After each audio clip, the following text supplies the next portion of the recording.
Welcome back to VR tutors. आज के video lecture में हम लोग पढ़ेंगे क्लास 10 महाराष्ट्र बोर्ड का मैथ 1 का पहला चैप्टर पढ़ने से पहले हम लोग इसके बारे में जान लेते हैं कि चैप्टर का मीनिंग क्या है। अगर आप लोग देखोगे तो चैप्टर का नाम है linear equations in two variables. अब linear equations in two variables का मतलब क्या होता है, तो पहले इसका मीनिंग जान लेते हैं। An equation having two variables and the degree of each term containing variable is 1 is called a linear equations in two variables.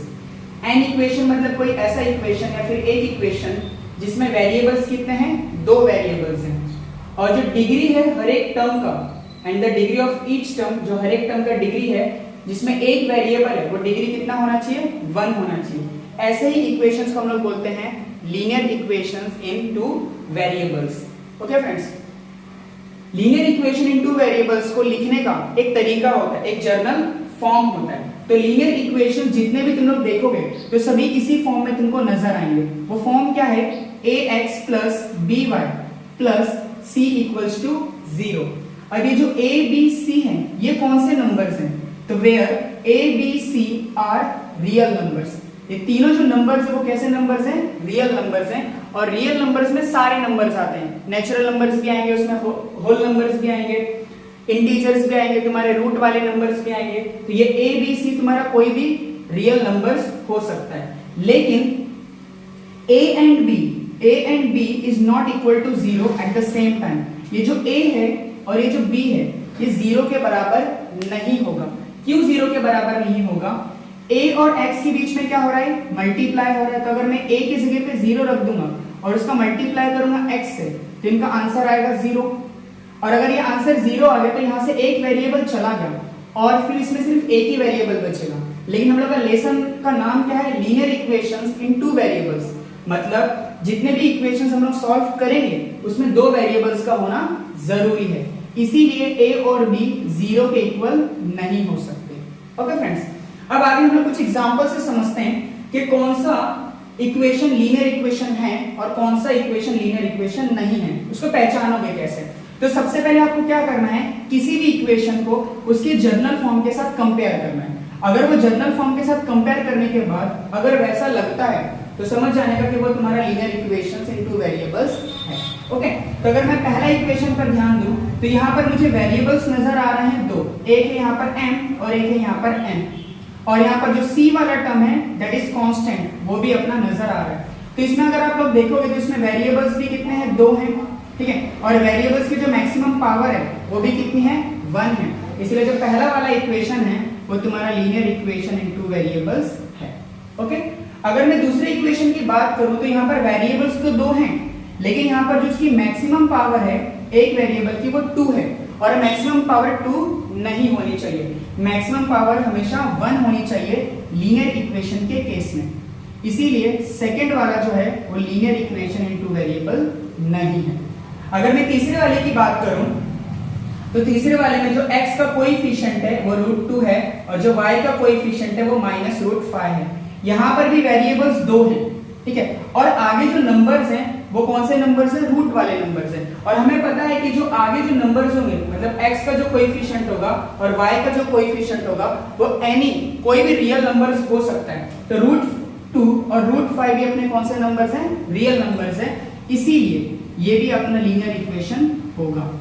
और अगर चौथे इक्वेशन की बात करें तो चौथे इक्वेशन में क्या दिया है, 0x plus 6y equals to 10। ये वाला लीनियर इक्वेशन होगा कि नहीं होगा वो देखते हैं।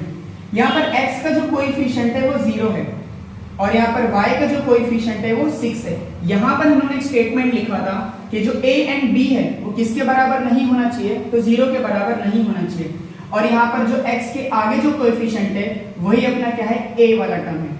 लेकिन अगर ये 0 होगा तो ये क्या करेगा, इन दोनों से मल्टीप्लाई करेगा और ये टर्म कैंसिल होकर फिर आंसर 0 बचेगा। इसलिए ये वाला भी अपना linear equation in two variable नहीं है।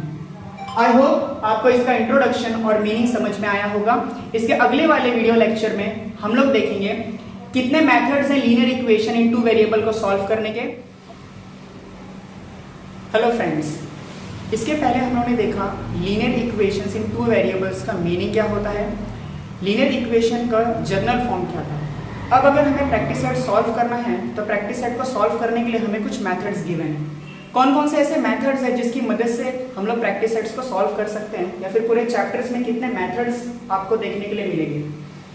तो अगर हम लोग देखें methods of solving linear equations in two variables, तो पहला वाला जो मेथड है जिसका नाम है एलिमिनेशन मेथड। एलिमिनेशन मेथड को हम लोग by equating the coefficient method भी कहते हैं। मतलब हमें क्या करना है, पहले दोनों इक्वेशंस में से दोनों इक्वेशंस का किसी का कोएफिशिएंट, किसी एक का कोएफिशिएंट क्या करना है, सेम करना है, उसके बाद उस क्वेश्चन को सॉल्व करना है। ठीक है। दूसरा तरीका है सब्स्टिट्यूशन मेथड। सब्स्टिट्यूशन मेथड भी इजी तरीका है, लेकिन ज्यादा करके जो हम लोग क्वेश्चन सॉल्व करेंगे प्रैक्टिस सेट 1.1 में वो एलिमिनेशन मेथड से करेंगे। एलिमिनेशन मेथड एक इजी वे है सॉल्व करने का linear equation in two variables. Okay.